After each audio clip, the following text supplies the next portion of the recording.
231 kelas perbankan syariah 2F.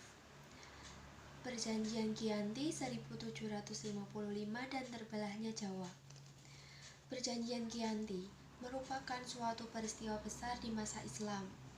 Situs sejarah ini hadir sebagai perekat ingatan kolektif masyarakat dengan peristiwa tersebut.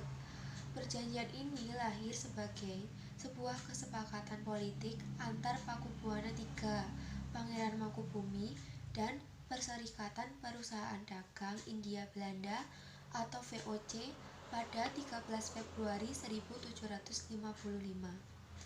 Nama Giyanti sendiri diambil dari lokasi penandatanganan perjanjian, yakni di Desa Janti.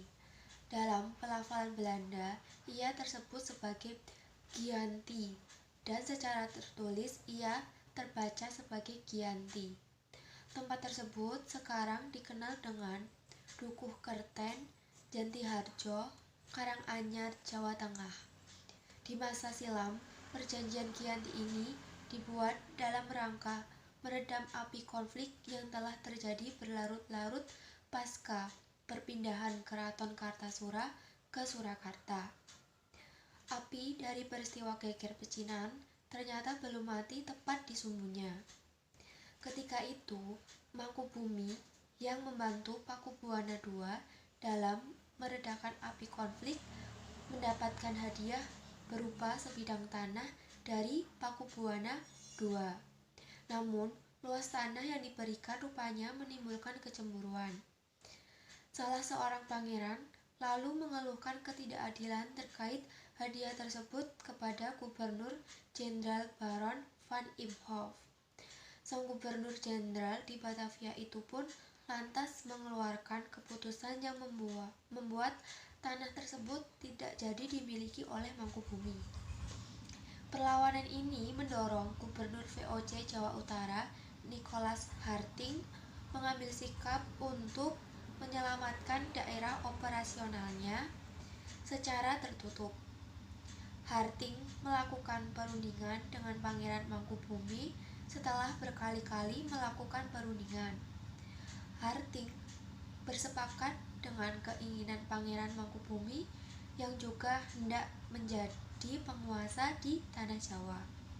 Pada 23 September 1754, nota kesepahaman antara VOC dan Mangkubumi terlaksana, dan nota tersebut disampaikan kepada Pakubuwana III, sang pengganti Pakubuwana II.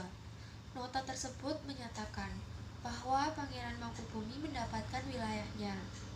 Pada 4 November 1754, Pakubuwana III menyatakan persetujuannya terhadap hasil perundingan Gubernur Jawa Utara dengan Mangkubumi tersebut. Surat pernyataan itu disampaikan oleh Pakubuwana III kepada Gubernur Jenderal VOC Jacob Mussel.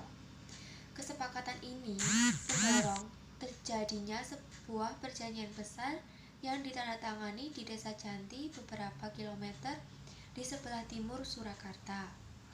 Penandatanganan perjanjian Giyanti ini menjadi pangkal dari terbelahnya tanah Jawa menjadi dua bagian atau yang dikenal dengan istilah Palihan Nagari. Hal ini menjadi awal mula naik tahtanya Mangkubumi di Yogyakarta sebagai Sri Sultan Hamengkubuwana I dengan gelar Senopati Ingalogo Sayyidin Panotokomo Khalifatullah sejak ditandatangani perjanjian tersebut pada 13 Februari 1755. Akan tetapi, terbelahnya masyarakat Jawa tersebut tidak terjadi seketika pasca perjanjian Giyanti. Proses pembagian wilayah dan juga aspek-aspek lain seperti bahasa mengalami proses panjang yang berjalan seiring waktu.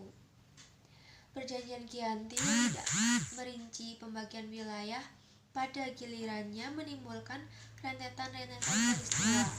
Sementara itu, pasca perjanjian Giyanti, Raden Mas Said atau Pangeran Sambernyawa yang dahulu membantu Mangkubumi masih terus melakukan pemberontakan seperti halnya Mangkubumi Pangeran Sumbernyawa yang juga merupakan Trah Pakubuwana turut menuntut hak sebagai penguasa wilayah.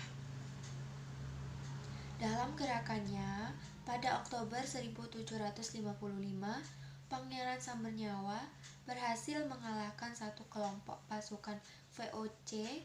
Kemudian, pada Februari 1756, ia juga hampir membakar keraton yang baru didirikan di Yogyakarta. Setelah perang bertahun-tahun, VOC akhirnya menyudahinya dengan penandatanganan Perjanjian Salatiga pada 1757. Perjanjian ini membuat tanah Jawa kembali terbagi. Pada perjanjian ini disepakati bahwa Pangeran Sambernyawa mendapat sebagian dari Kasunan Surakarta dengan wilayah kekuasaan yang dikenal sebagai Kadipaten Mangkunegaran. Pangeran Sambernyawa pun berjatah tahta dengan gelar Kanjeng Gusti Pangeran Adipati Arya Mangkunegara Lelono Jayamisesa Senopati ing Alaga Satriya Raga Mataram ing Nagari Surakarta Adiningrat. Keterbelahan Jawa ini kemudian hari belum berhenti.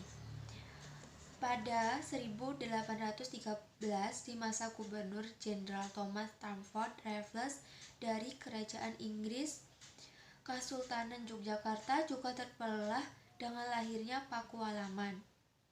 Dengan demikian, Tanah Jawa kemudian memiliki 4 wilayah pemerintahan. Masing-masing tumbuh dengan perbedaan model dan orientasi politik. Hal ini pun mengantarkan Jawa pada rupa yang beragam. Demikian dari saya. Wassalamualaikum warahmatullahi wabarakatuh.